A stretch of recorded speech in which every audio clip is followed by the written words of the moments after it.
कहते हैं डॉलर में पैसे कमाओ, लेकिन मैं बताऊंगा क्रिप्टो में कैसे पैसे कमाते हैं, वो भी विदाउट इन्वेस्टमेंट। आज की वीडियो का टॉपिक एनएफटी से लोगों ने इससे कितना पैसा बनाया। अगर यही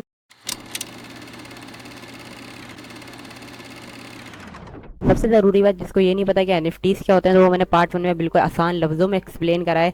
तो जाके पार्ट 1 देखो, जिसकी लिंक डिस्क्रिप्शन में है। तो चलिए आज वीडियो स्टार्ट करते हैं। समझते हैं कि आप कैसे स्टार्ट कर सकते हैं।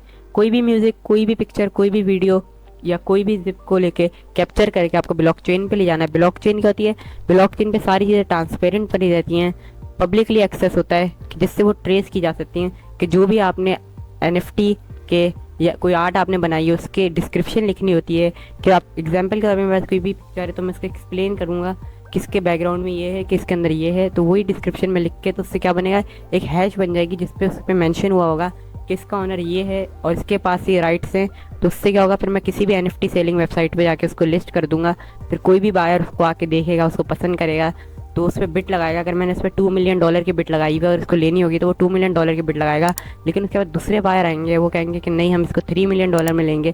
तो ऐसे इसके ऊपर बिट से लगती जाएंगी और जब भी टाइम पीरियड खत्म होगा, जिसकी सबसे हाईएस्ट बिट होगी तो वो जाके उस एनएफटी को ले जाएगा। एनएफटी को ले जाने का मीन्स कि मुझसे ऑनरशिप राइट ट्रांसफर होकर उसके पास चले जाएंगे। ये ब्लॉकचेन पे ट्रेस भी होता है कि पूरा लिखा होता है कि एनएफटी इसने बनाई थी, ऑनर ये था, फिर उसके राइट ट्रांसफर होकर इसके पास आए।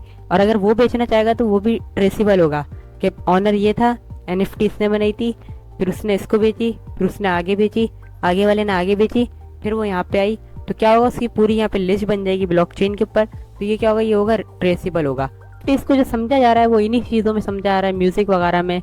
लेकिन जो मैं समझता हूँ, जो इसका सही यूज़ समझता हूँ, तो बेसिकली जो ये पिक्चर्स वगैरह की शक्ल इसमें एनएफटीज दिए हुए हैं, तो मैं इस चीज़ को बिल्कुल स्कैम समझता हूँ। क्योंकि पिक्चर्स पेंटिंग्स वगैरह की कोई वैल्यू नहीं होती, जो खरीदता है वही इसमें वैल्यू डाल देता है।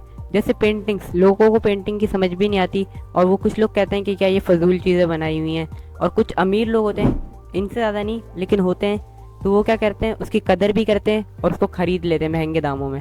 पता नहीं क्या नज़र आते हैं उन लोगों को। सही इस्तेमाल देखा जाए तो जैसे घरों की रजिस्ट्री होती है, उस जगह जिसमें वो ऑनरशिप राइट्स होते हैं जो बायोमेट्रिक के ज़रिए ट्रांसफ़र होते हैं, तो उसकी जगह रिप्लेस कर दें तो ये बहुत अच्छा हो जाएगा लोगों के लिए और एक प्रॉब्लम सॉल्विंग हो जाएगा।